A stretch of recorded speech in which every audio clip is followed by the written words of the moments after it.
is up, YouTube? Welcome back to my channel. It's your boy D Dyson. Monarch, a Legacy of Monsters on Apple TV Plus. Just finished up the last episode for the season 1 last night. And I must say, I was in tears. It's not too many season finales that'll have me in tears like that. But I was in tears.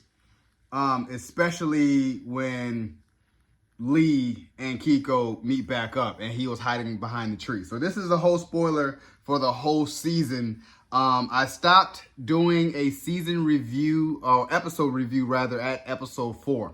Why? I was like, this is boring. I'm not doing this. I'm not invested like I should be. And other stuff was on at that time, and I was just telling myself I'm way more invested in that than I am in this. But nevertheless, I never stopped watching. And it got better. I say episode 4, 5, and 6 was like boring. 7, 8, 9, and 10, things were picking up, especially 9 and 10. So that's why I was telling myself, I'm like, oh, damn, I should have just kept going. But I just was like, you're focusing on the human element of a Godzilla monsterverse with all these titans, and you're focusing on the human element, which I understand that. I was just like, you're making it boring.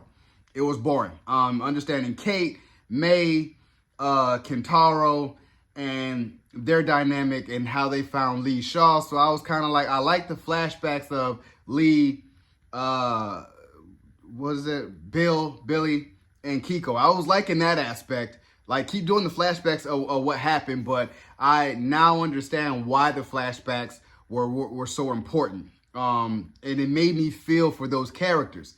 And especially when Lee, and this is a spoiler alert, got back from, I'm going to say the Underverse or Monsterverse, and it was 20 years ahead. So he was like, what the hell? And they stuck him in an old folks home and drugged him until he saw Titans on his TV. And that's when he was like, okay, yeah, something is afoot. But the fact that he was just withering away because he felt like what he was doing was completely gone. And even Kiko's son, Hiroshi, something like that, but how he was like, it was a curse from his mother, what happened to him, and then he did this basically the same thing to his kids. Even when Kate met Kentaro of having a wife and a son in Japan, have a whole family, left to San Francisco, completely left them, and fell in love with Kate's mom, had Kate, and then left them too, because that's all he's ever known was abandonment. So it was a lot of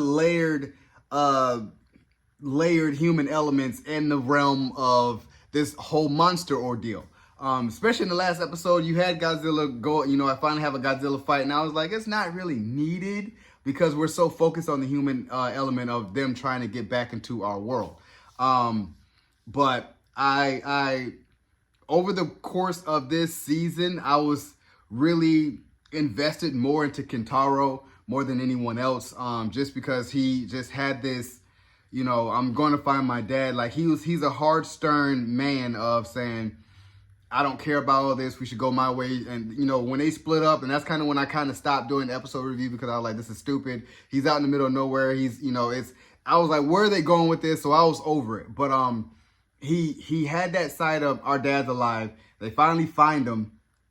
And I like where it gets to a head where he just really confronts his dad. And his dad was like, he's very a hard, stern man, but he still confronted him. And even when he confronted Lee in the hospital when he got back, and then stuck Lee in that old folks home because he was already running for, with Monarch. So Hiroshi was really hardened because of his mom leaving him. So it was good to see him and his mom link up at the very end. And even then, he still had that this can't be real. And when they got back, and again, spoiler alert, but when they got back, it was 2 years. They only was down there for a couple of hours, and that was a whole 2 years out the way. So now I like where they're going to pick it up, and they're on Skull Island, and then you got Kong coming out of the woodwork. So I was telling myself, I was like, okay, I see what you guys are doing there. I see what you guys are doing. I don't know if they're going to be a season 2, but episode 10 definitely was like, yeah, you guys are warranting a season 2. Only because the way Kiko had to respond that you've been down here for 57 days, but in actuality, it's like 30-something years you've been down here. And the gut wrench that she let out, you know, like, how's my son? Like, why are you behind a tree? And when she finally sees him, she was hurt. Like, and Lee's hurt because she's only remembering him from his youth, and it's like, and it's hurting him as well. It's like, but he's so happy that he found, like, oh my gosh, you're alive, you know. So that's why I was like, it reminded me of Interstellar with Matthew McConaughey. It was the same feel. I was crying in the movies because when you find out that you've been somewhere only for a couple of hours or a couple of days, it feels like, and in reality, you've been gone for years. And the resentment that the kids have because you've been gone, when you're telling you be right back, like it's a mission where you just be right back, but space and time doesn't, where you go, space and time has no authority. So you're losing all the time. And it's a gut wrench punch. And I was kind of like, that had me in tears. And I felt like it was the right time to do everything, a right setup. It wasn't rushed or anything like that. And then you got Kong at the end as a setup for season 2. I was like, okay. I truly give this season 1 of Monarch a 7 out of 10. Only because the last 3 episodes drove it home for me, because 4, 5, and 6 were extremely boring. 1, 2, and 3, trying to figure out what's going on. But 4, 5, and 6, I was like, what the hell? And I was really over it, but I kept watching. But 8, 9, and 10 really drove it home for me. And I was like, okay, I'm on board. So I would like a season 2 just based off of episode 10 alone.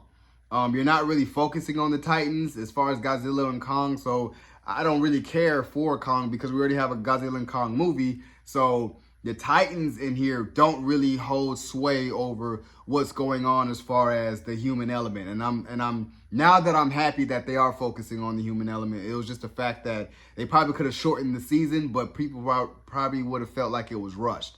But for me, 4, 5, and 6 was like, what are we doing? But I like that we still stayed invested with these characters to get there.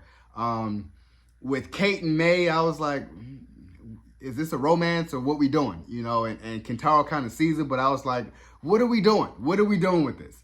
But I guess that's left up to season 2. And even with Bill Aranda, and even with Kiko, like the relationship aspects between her and her son, her and Lee, because I still feel like Hiroshi's going to be really resentment and hardened, even though his mom is there. And then the fact that she's a grandmother, but doesn't really know how to even be a mom or a grandmother, but it's kind of like, I don't know what to do. So she's really out of place, and you're going to see what that looks like. So I'm here for it. So you guys enjoyed my review of season 1 of Monarch Legacy of Monsters on Apple TV Plus. Subscribe to my channel, post a comment down below, and like the video. It's your boy, D Dyson. Peace.